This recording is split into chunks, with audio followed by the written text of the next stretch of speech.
Good morning, everybody. How you doing? It's me, Paddy from across the shuck, and I thought I'd bring you a sort of different video for me.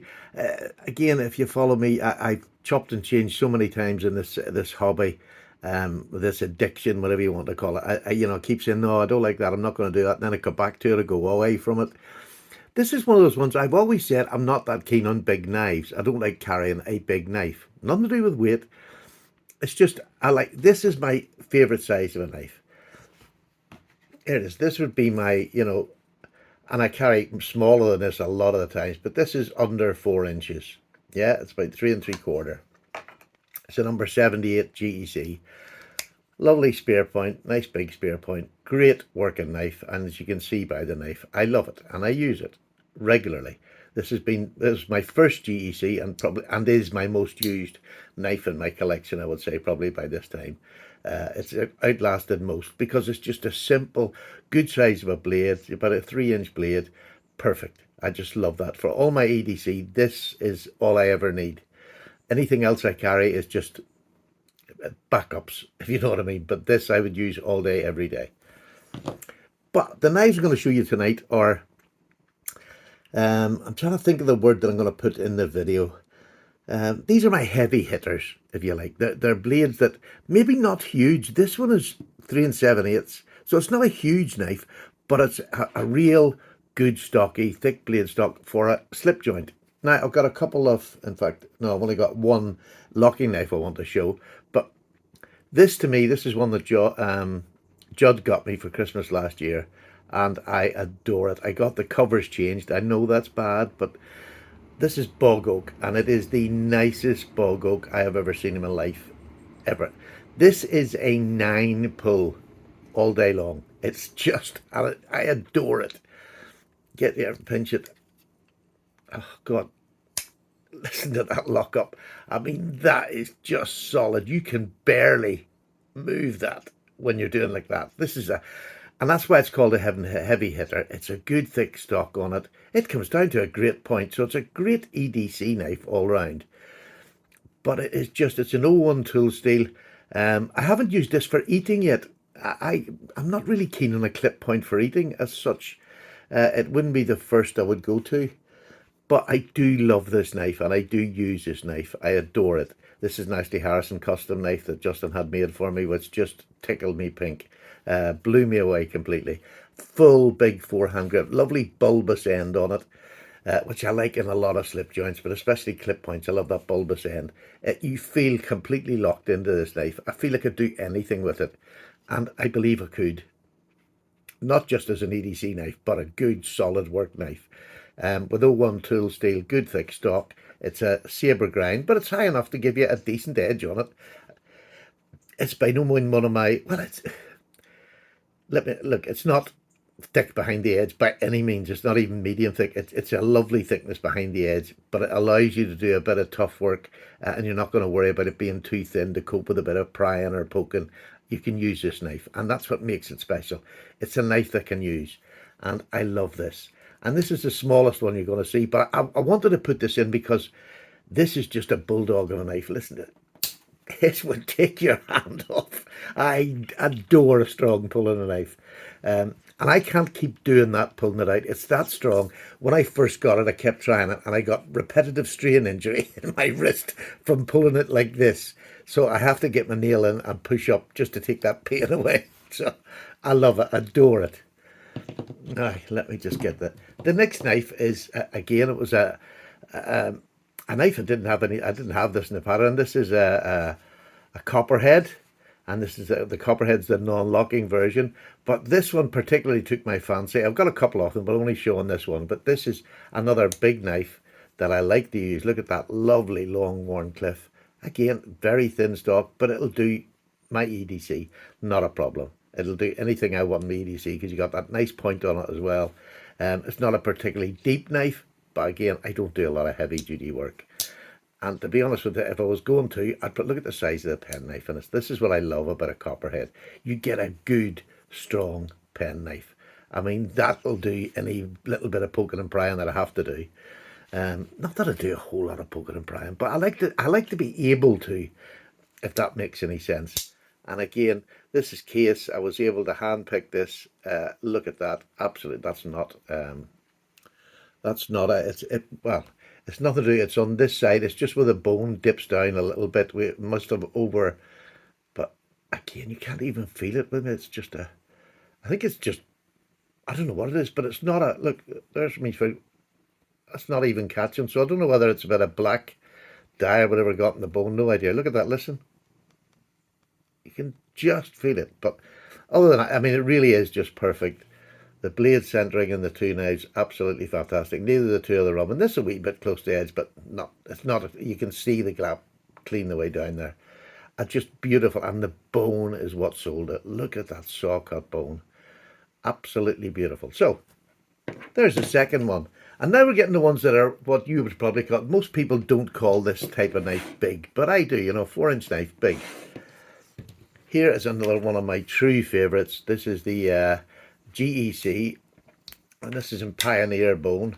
This is the GEC number 43, made in 2019.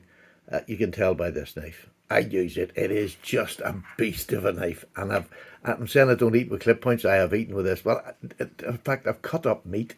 I've cut up like a joint of meat with this. It's just a gorgeous, beautiful big knife. Really is gorgeous.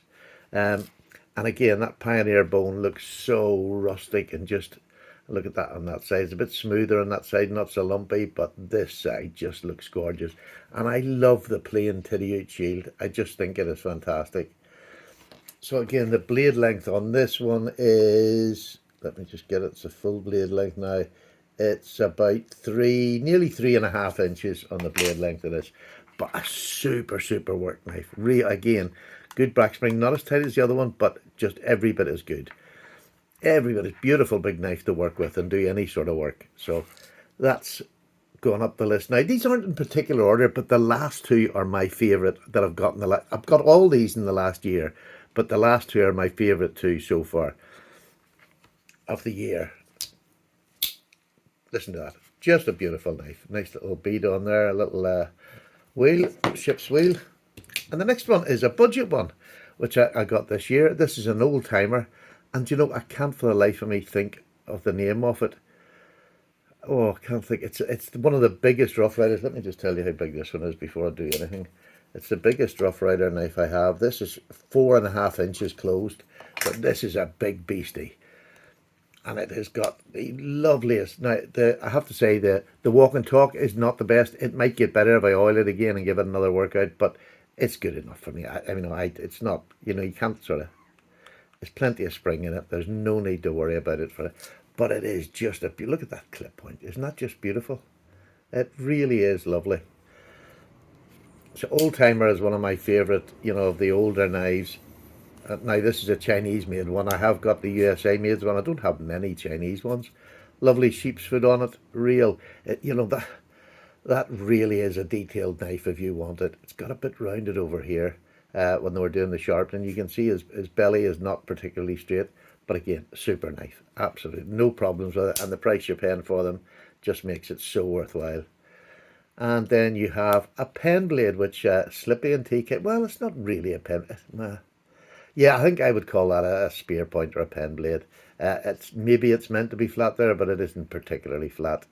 But it's a nice knife, nice pen blade, really nice size on it, can do most of your day's tasks. And you can keep your big blade for emergencies. Beautiful torque on it. The walk is not great, but you can see that here. Let me just, let me get, I'll let you hear this. It's not particularly brilliant, but again, you have to take price into account when you're doing this. And this is a super work knife. Again, look at the fit and finish on a budget knife. I just think fantastic. Can't beat it. Absolutely cannot beat it. Now, here's some of my real big knives, as I call them. Look at this. This is just a gem of a trapper. Let me just get this up. This is a Remington, and it's the R1120. The Remington trapper is just amazing. There you are. It's taken up, what length is the blade on that? The handle, the close length is again about 4.5 inches. So you're getting a lovely big knife. And The blades are well tucked into this.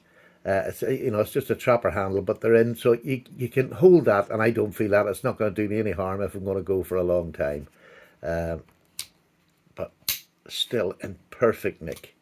And the reason I got this one is because it was made in 1989, as you can see there, which is the year I've got sober. I know I said it a lot, but yeah, it means a lot to me. And there it is, the Remington trademark, Cocobolo handle, absolute beast. Look at the fit and finish on that. That was a classic. There's no doubt about it. Blade centering, yeah, a bit off. This one's not touching. This is right close on the edge. Although, to be honest with you, I've never even noticed if there is wrap. I don't think that, or not wrap, but I don't think there's any. No, there's nothing on there. So they're both not touching. Beautiful big knife. Listen to that stuff. And there's no blade wrap at all. And then you have the bullet shield on it as well. Gorgeous. Next one, which is one I've just recently got, and if you've seen my videos recently, you've seen that this is the big case. And this is the Hunter, and oh, listen to that. That is just gorgeous. 8046 SAB, stainless steel this one is. But look at that for a Skinner blade. That is beautiful. Well, it'll do anything, that blade. Absolutely anything. No half stop, but smooth as silk. And then this is my favourite blade in this one. Look at that. Sabre grind clip point, beautiful hollow grind on it. But you can see I've already started to use this, and it just is, it really is a big beastie of a knife. I think this is actually 5 inches, this one. Oh God, it's even bigger. It's 5 and 5 1/8. It is a massive big knife. It's hard to keep it on the screen here. I should have pulled this out a wee bit. But that is just a gorgeous, and this is wood that is jigged, and I think it is amazing the way they've done it. There's the case script on it. Stunning big knife. Look at that jigging on wood. I swore it was bone when I seen it. Absolutely swore it was bone. I had to get it in hand, and when you look up close, you can see the wood grain in it. There you go. Just excellently done from case. When they get it right, they really do. And again, this big knife, no blade wrap. Look at that thump down there. Blade centered. Look at the back spring. Absolutely gorgeous. Absolutely gorgeous. One of the nicest big knives I've picked up this year. Really, really pleased with it. Now, here's my top 2. And I don't think one of them's going to, well, probably not going to be a surprise if you watch the channel. But here's one. This is 3 7/8. But again, this has got a real big back spring on it. It has a lovely pull on it. Not as heavy as the other one that's Justin got me, but this is my favourite. This is the Spey blade. Look at that fat lump of a Spey blade. I love this knife. For eating, you can see the steak marks. For eating, whatever you're doing, and this is in ebony, which is just absolutely stunning. You'd see the little bits of brown through it. Just beautiful. Really, really stunning knife. I love this. Again, you got that lovely bulbous end on it. It's on a trapper pattern. But that, look at that fat spear. That just kills me. I just adore it. This is an Ashley Harrison custom again. And again, he makes real great working knives. And that's, again, the Sheffield makers are more interested in the function and the making a knife that's going to serve you well working. Now, this one's an 01 tool steel because it's a custom. But even on their basic steel, the C75, they are super workers. This one's a hollow grind, nice thin edge. But look at that. Now that is thick right out to near the point. Just beautiful. I really, that would make knife of the year every day for me. I just adore this one. It's a close run thing with Justin's clip point, but this just does it. This is just absolutely beautiful. And again, half stop. Listen to that. Oh dear, it still gets me excited after all these years. And this one is the only locking one that I brought out. I have other big, well, I have a couple of, the only other big, really big knife that I've got would be the Cold Steel American Lawman. But I got this a couple of weeks ago. And honestly, this is just amazing. The slicer, the Hinder 3.5 inch slicer, I adore it. It's an S35 VN. And let me tell you, is S35E my favourite steel? No, but you see on this knife, the heat treat, the way it worked and the way I've been using it, absolutely no problem. It's a joy to have in my hand. And a nice USA made knife again. It's funny, have I got any? I've only got one Chinese knife, which is the old timer. That's really strange, and that's in bone as well. But it's a beautiful knife. The rest are all either British or American. And this has taken me by complete surprise at how much I actually love it. I adore this knife again. It's just a super big knife um, you could just take it to anything. I just love that tip on that there. I love this grind, the slicer's grind. But when you're going through something, it just eases everything up onto the higher part of the knife with just a plumb. Gorgeous, gorgeous knife. And I love the handles too. I love these plastic handles with the titanium on the back. Just gorgeous. You can sneak up there, not a problem if you want to get up close and personal. Just a gorgeous knife. And if you've never held a Hinderer, try to get a hold of one. Even if you can't afford it now, get the hold of one and just see what it feels like, because it would encourage you to see it. It's amazing. I have a slippy Hinderer, but this is another step above it. This is just, as a work knife goes, or as a knife that you want to do all. This is it. This is it. I believe I could baton this bloody thing. I don't think it would do anything. Look how thick it is there. Beautiful. So there you go, folks. That is my heavy hitters. Have you got heavy hitters that please you, that make your collection every time? I'm sure a lot of you have got bigger ones than I have. That's what the wife keeps saying. But, I would love to see them. If you've got them, do a wee video. Let me see your heavy hitters. I'd just like to see what you call heavy hitters, because again, some of these are just on that 4-inch level. Maybe a lot of people won't call that a heavy hitter. But for me, in my collection, these are my heavy hitters, a selection of my heavy hitters. And I've enjoyed bringing them to you. I hope you've enjoyed the video. If you haven't, like and subscribe to the video, please. It really helps me, especially the subscription. Costs you nothing, but it lets you know when I'm going to make videos, because you'll get notified. That's all it is. There's no money involved whatsoever. And hit a wee like button, and it just helps. The algorithm, can't even say the bloody word, I'm not even sure what it means. Take care, Paddy's away for a cup of tea. Bye now.